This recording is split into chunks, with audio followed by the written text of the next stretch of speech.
Now in Up North Live News at 6. We are in pothole season.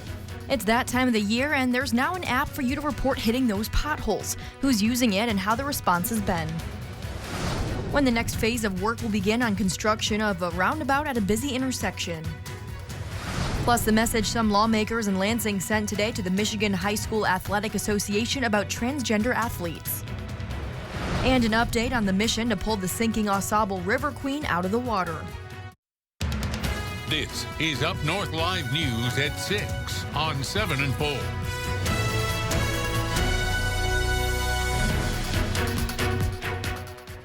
A deep dive into a Grand Traverse County Township zoning rules led to the legal opinion that the Department of Natural Resources has to follow local zoning standards. East Bay Township's attorney said the DNR needs to submit a site plan for review to the township regarding the state park project. The DNR did, and since then, other townships are following suit with the DNR projects in their jurisdiction. Our Allie Baxter explains. We would have been fine if the DNR was not subject to zoning, but upon taking a closer look at it, our understanding is they are subject to zonings. Claire Carner is the Director of Planning and Zoning for East Bay Township. She's been working closely recently with the DNR on their state park project. After the township's legal counsel determined the DNR needs to abide by the township's zoning standards. It was more about procedure, so we just wanted to make sure that we were going through the correct procedure. As Carner explains, their zoning standards are pretty black and white. A certain number of parking spaces, certain number of trees for landscaping, building frontage, those types of things. Here, the DNR has a use by right, meaning uses that are permitted in a certain district, so a certain part of the community, and as long as specific standards are met, then the township has to approve those. That's not the same case in Peninsula Township, where the DNR wants to upgrade 2 boat launches at East Shore and Bowers Harbor. You know, there are giant potholes that you could go fishing in right there in the parking lot. So we're not oblivious to that. We want it fixed just as much as everybody else. 2 months ago, Peninsula Township held a special meeting for residents to share any comments or concerns about the projects. Now, to proceed with plans, the DNR must submit a special use permit to the township for review. Any changes on property within the township, especially something that's on a non-conforming lot like the boat launch is, it is originally at its core zoned residential coastal, and it's currently used for outside activities. Yes, we do need to vet that through the proper channels here at the township. No application for a permit has been submitted yet, but township officials say they're in touch with the DNR. This is the relationship between the township and the DNR being able to work together to find a solution that works for everybody here in the township. But because it is the DNR, it's a solution that works for everybody in the state and our visitors. In a phone call with Casey Klein, who works with the Cadillac DNR district, Klein explained getting local approval for DNR projects is uncharted territory, and it's something the department is taking a closer look at statewide. In Grand Traverse County, Allie Baxter, Up North Live News. Carner said East Bay Township officials don't have any concerns from the DNR site plans already submitted. However, Carner clarified concerns are specific to zoning standards. Other elements of the project, like the removal of the pedestrian bridge, does not fall under township zoning and is out of their jurisdiction. In continuing coverage, the State House has weighed in on transgender athletes' participation in school sports with a resolution asking the Michigan High School Athletic Association to align itself with the new federal policy. Our Daniel Zivian asked the MHSAA how it plans to respond and spoke with Northern Michigan's largest LGBTQ+ advocacy group. All 58 House Republicans and 8 Democrats passed the resolution, saying the MHSAA should, quote, preserve the integrity of competition and safety of female athletes. For now, this is non-binding, as the MHSAA is a private entity. We're also hoping that the schools address this locally as well, and that is part of this is to encourage those high schools to talk to MHSAA, to have open conversations. So if you read the resolution, we're not condemning anybody. We want to lift girls and women up, and we want these organizations to solve these issues and also to come in compliance with what the federal government has asked of us to do. Representative Green is referring to President Trump's executive order, which threatens to cut funding to schools that, in the White House's view, deny women athletes equal opportunity in sports in violation of Title IX.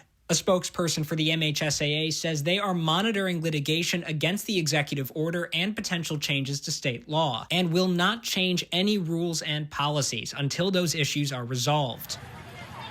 Up North Pride, the area's growing LGBTQ+ nonprofit, says banning transgender athletes would be cruel to vulnerable teenagers and is a solution in search of a problem. There's this underlying just need to control this group, and there's really not a reason to. Like, we are your friends and family, we are your neighbors, we are part of this state, we're a part of this country and this community. And these attacks are just really unwarranted and don't seem to have a real base of like why they're happening. The spokesperson says only 2 transgendered girls participated on waivers in fall sports, with none in winter and spring sports. Daniel Zivian, UpNorthLive News.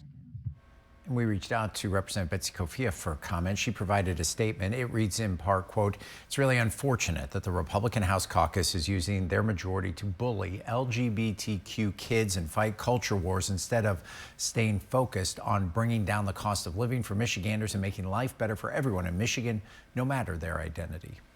The Michigan Department of Transportation announced a start date for the M72, M22 rebuilding project in Traverse City and Elmwood Township. MDOT plans to rebuild 2.2 miles of the Grandview Parkway from Division Street and Bay Shore Drive to Cherry Bend Road.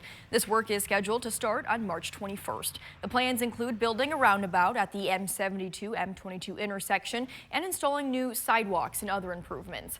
MDOT says one lane will be open in each direction at most times, but some short-duration lane closures will be needed. The work is estimated to end in mid-November. And for more information on this project, head to our website, UpNorthLive.com.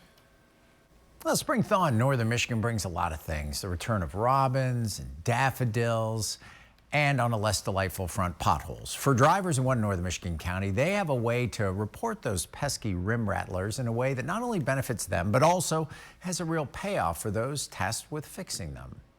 We are in pothole season. You don't have to be one of the road experts at the Grand Traverse County Road Commission to know that. You just have to drive around a little. We have a lot of freeze-thaw happening right now. Which leads to potholes, which leads to frustrated drivers, which used to lead to a lot of phone calls here to report the problems, which they're fine with. I feel like it is our duty. We work for the public. That hasn't changed, but something that has may mean a lot fewer phone calls to report problems. We do have a service request, or what we're calling citizen reporter, that is a crowdsourcing application that can be used for individuals that are out in the field or they're driving on the road and they see a pothole. Yep, right there on the Road Commission's website is the Citizen Reporter app, and it's proven to be a game changer. I believe that these tools, this technology, has helped us increase our efficiency tenfold. Here's how. Drivers can use the free and publicly available app and report a wide range of road problems, issues, and concerns, pinpointing the exact location, what's happening, and they can even provide a picture. It sends a service request directly to our foreman. Our foreman received that service request. Then they push that service request to whatever crew is needed. It efficiently gets crews to the work and updates drivers on the progress of the repair. It's a great tool for understanding and helping the public be heard. Statewide, not many road commissions utilize a program like this, but here they think it not only makes them more reachable, transparent, and efficient, it also creates a ton of usable data that allows them to be better stewards of our precious road funding dollars. And maybe there is a section of road that we've been doing lots of service requests on, we've been doing tons of potholes on, and we can start to see some patterns that will tell us that really is this a road that needs to have a different fix to it.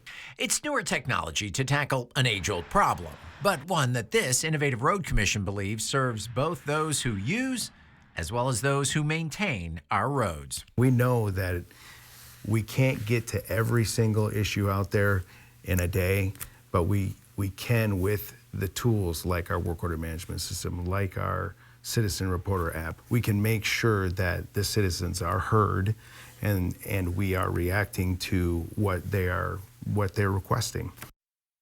And it's not just potholes that you can report in the app. Any road concern can be addressed. The app is free on the website. You don't have to sign up for anything.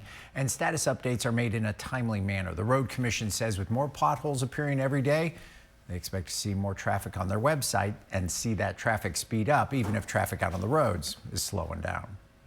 An update to a story we first brought you yesterday. Several environmental cleanup companies have been contacted to assist with removing the submerged AuSable River Queen without causing any further environmental damage. Access to the AuSable River Queen site on River Road in Oscoda is blocked and barricaded. Local law enforcement asking everyone to stay away from the area. The Oscoda Township Fire Department's dive team placed environmental booming or booms around the boat to help contain any fuel leakage or other possible contaminants such as grease and transmission fluid from polluting the river.